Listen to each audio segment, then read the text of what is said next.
When RT and I discussed doing this trip, he sent an invitation to bring my daughter along as well. He's been stuck at 239 world records for a while, and he'd like 240 or more. And my daughter's all into world record fishing, especially with a fly rod. So I thought it would be a great opportunity to bring her, especially with the invitation from him, as well as her being able to fish with somebody who's not just a legend, but someone that could teach her something as well.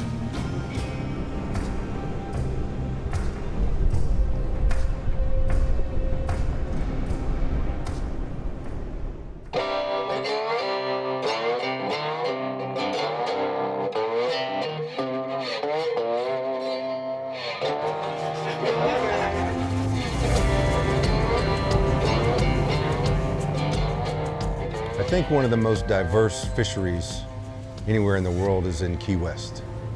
It's where the Gulf meets the Atlantic. It's at the very end of the Florida Keys chain. It's basically an island that sticks out in the middle of the water. You have a whole flats chain that goes down all the way to the Marquesas and Dry Tortugas. To the north and to the west, you have this open Gulf that's pretty much open until you get to Mississippi or Texas. And then to the south of Key West, you have the Atlantic Ocean. The whole Gulf Stream wraps around the end of the Florida Keys, which is right where Key West is. It's one of the few places that you can go and target many different species on many different types of tackle. And in the early days, I'm talking 50 years ago, a guy named R.T. Trossett, Robert Trossett, went to Key West and started being a light tackle guide there. Him and a handful of other guys basically revolutionized how sport fishing is done today, especially with light tackle in center consoles. Fly fishing techniques, light 8-pound and 10, 12-pound spin techniques, catching fish on artificial. He was one of the guys that was on the cutting edge of discovering new techniques and developing these techniques, all of which have led into 50 years later how we fish today.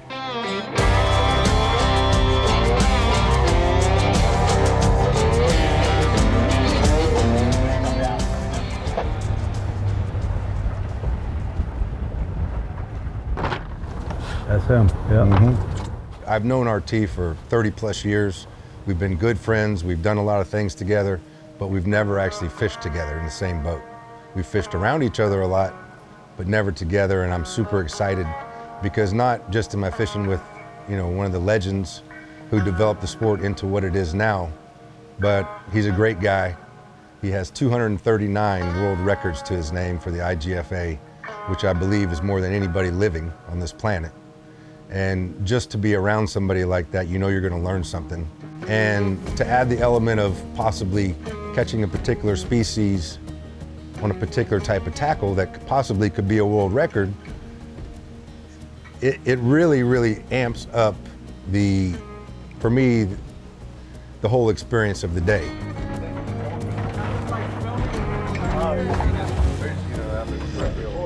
One of the techniques that actually RT played a big role in creating is live chumming.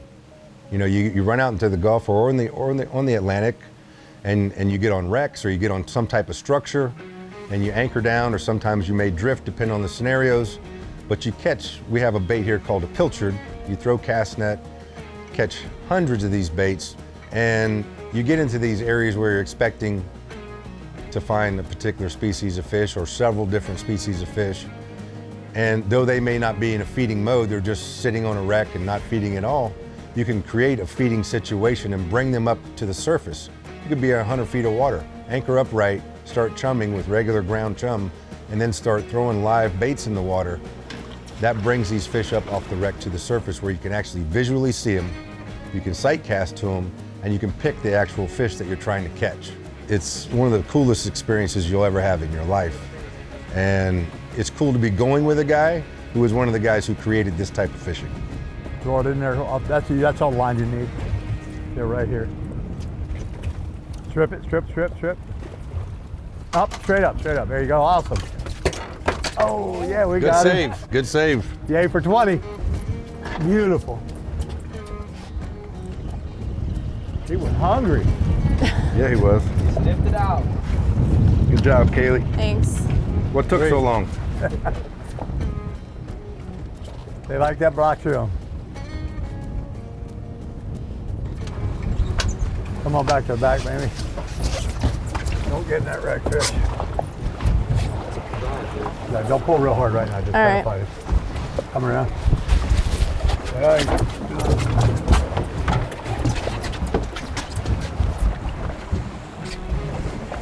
Sweet. That's a great start. Yeah, they came up to the bag. They were smelling it, sticking their nose in it. Yeah. Don't force them now. Just kind of ease them up. Practice that move we were talking about. You can put a little pressure on that. A little different than trying to feed a tarpon on the ocean. Yeah, definitely. Just a little. Now you see it, he's nosing in there. You don't take your rod tip just a little bit that way. There you go, just like that. Got it. That way you're going back towards the corner. Right.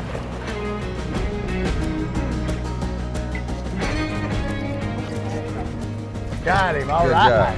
Good job, bro. Good job, KK.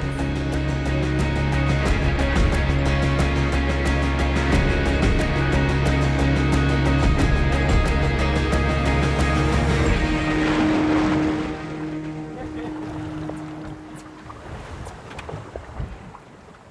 Green fish.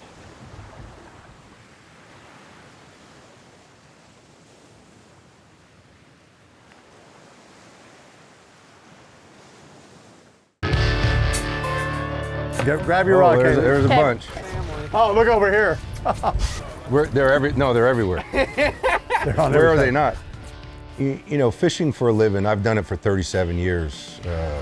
RT's done it for 50. But every once in a while, no matter how much you do it, you see things or things happen on the water that you didn't expect and that you've never seen before. And I think that's one of the coolest things about being a fishing guide is the unknown is what intrigues you about going the next day. Each day I wake up, I think about what am I going to see today? Is it going to be what I've seen the last 7 days or is it going to be something new? Well, this day did not go as the last 7 days did. I saw something that was pretty damn amazing. Oh, he thought about it.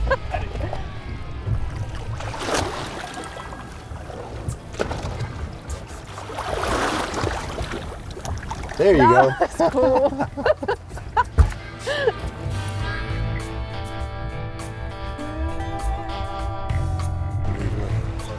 The dead ones.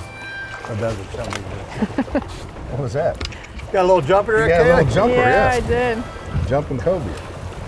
Oh, look at all of them. That's a There's beautiful, 100. that's a That's beautiful crazy. thing. Yeah, They're not happy at all. yeah, these are not happy. I'm glad I told you guys to come out here. I'm glad we did too. There was some here yesterday, but not like this. No, This reminds me of like when I first found a boiler back In the old 40 years ago. yeah. When the first GPS. But these were all 30, 40 pounds. Right. Which is still good to see this. This is awesome. One more year. Man, I've never had it to where I'm having them all bump into my line like that. Yeah.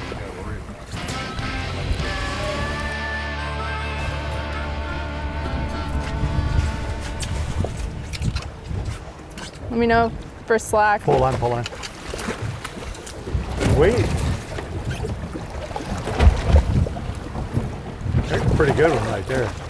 After having literally 100 cobia around the boat for several hours, we caught a handful, kept waiting on a big one that did not manage to show up.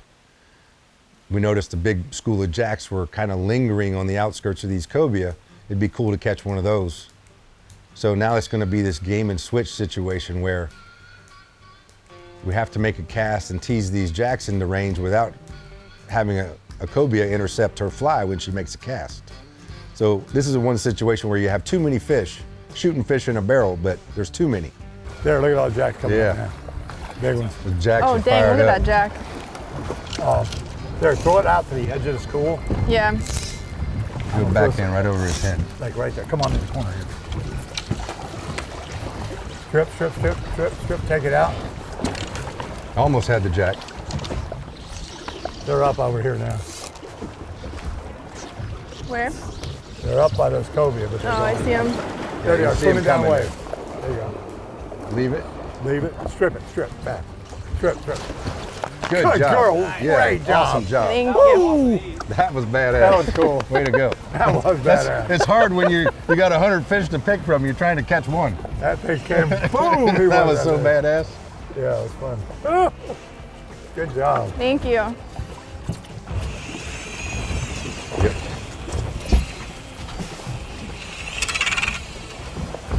You made him mad now. It's insane. That's so cool. No.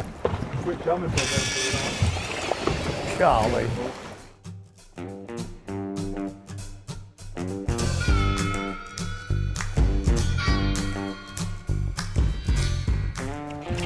Oh yes, Perfect. Watch your tip now, give line. Be ready for Sorry, you it's to drop it. slipping. More line. There you go. Whew. Big dog. Wow. Good job. Thank you The guys. cobia is work. Right. You had to be pretty quick. You got the scale, what is that, 30 pound scale, right? That's gonna be in the 20.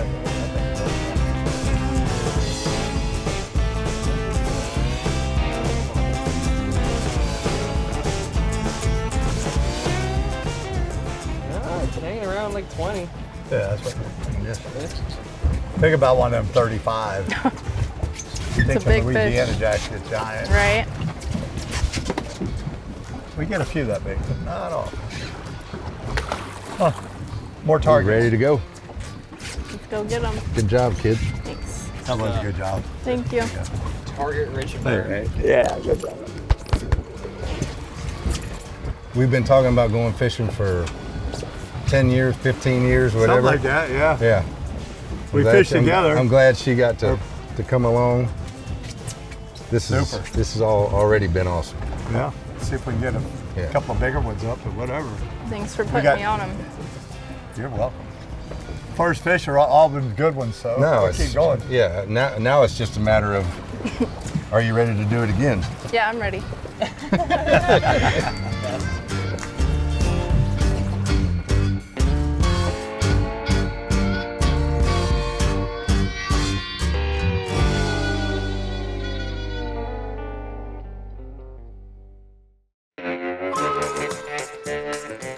I think one of the most rewarding things for anybody that is a veteran of anything, when you meet a young person that is intrigued by what you do and obviously has a passion for wanting to know how to do it, is mentoring them. And RT has a young man that's been working for him for a little bit, Diego.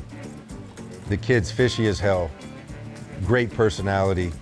I think it's awesome that RT is mentoring this young man to one day be one of the top light tackle guides in Key West.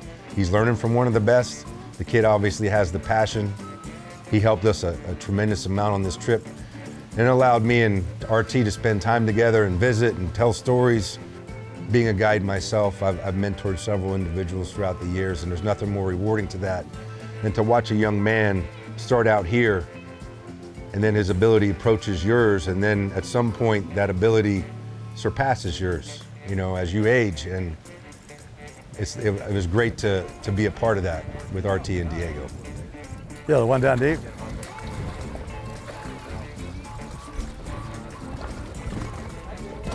Oh, that might be him, Rob. Pretty That good one? Exactly that one. He's not, he's pretty close.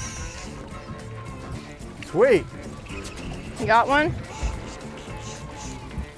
I got the one RT said to catch. Even your dad could hook one here. Yeah, that's saying a lot. It must be thick.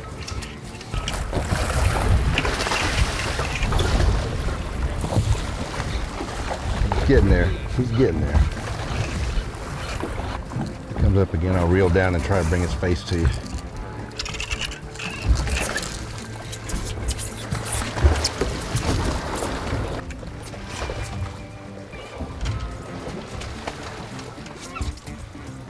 Keep remembering the tip, Diego.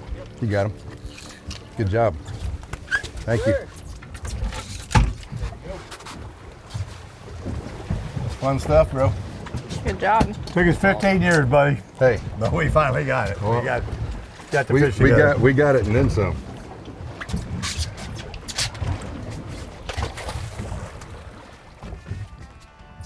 All right, I gave you a break. It was Kaylee's turn to fish again. I caught a couple fish.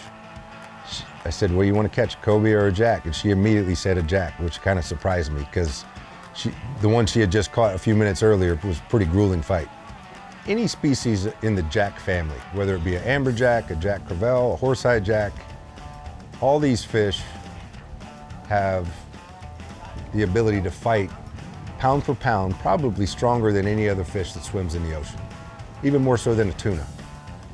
Some fish are faster, some fish jump, some fish do other things, but for actual pure power and grit and the will to not give up, all the jack species probably lead the way in that. Yeah, good job. That was like, who knew what? Yeah, there were so many damn pictures. Too many fish all in one place. They're gonna surfing in the way. Oh, I know, it's bad. We were just looking at that.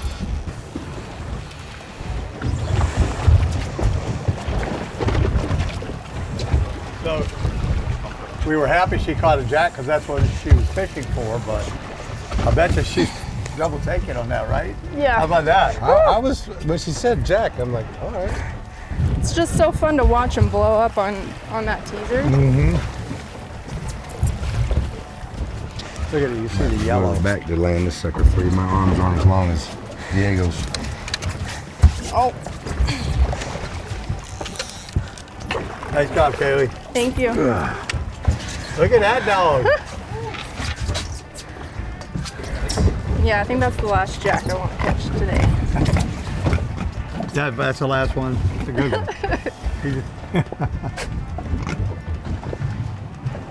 Nice one, bud. Yeah. There you go. Good job, Thank you. KK.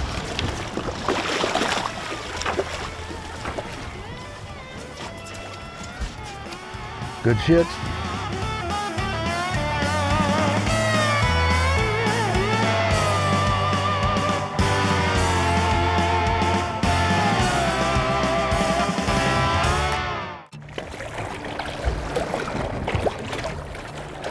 Oh, there he is. He got it. He got it from you.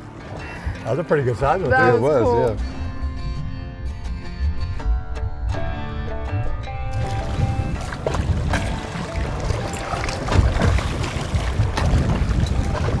You got them teased up for me? Yeah, they're ready. They're all hot. See a bigger one, Rob? I'm looking, man. There he goes. Here's a good This one right here. That one. Good job. Got that one. I'd say you got You got a him. nibble. Got a nibble. he showed interest immediately. Well, you didn't really give him much of a chance to not. Well, it's this secret fly that I'm not allowed to show anybody. Yeah. Make the grade. Maybe we'll have one for dinner.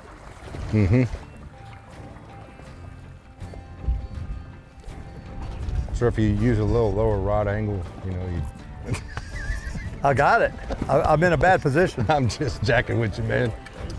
I think he's a keeper, to tell you the truth. Looks big enough. It's funny how he's a little lighter colored than the rest of them.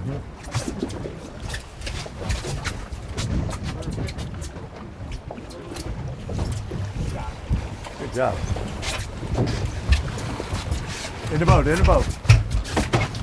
Yeah, I think he looks. That's a keeper fish. Good job, bro. You got job. dinner for us. Yeah. Let's see. You'll figure this out one of these days. They don't look that much bigger than they are bigger in the water. I mean, Right. It didn't look that much bigger. No, but when you get him out of the water, he grew Looks up. like somebody might have a lip gaff in him or something. I think that was from the boga Okay, yeah, when yeah. he was. Sweet. Yeah, we knew that there was a bigger one hanging around down there. There you Well, go. he's not anymore. RT Where you took at? care of him. Yeah.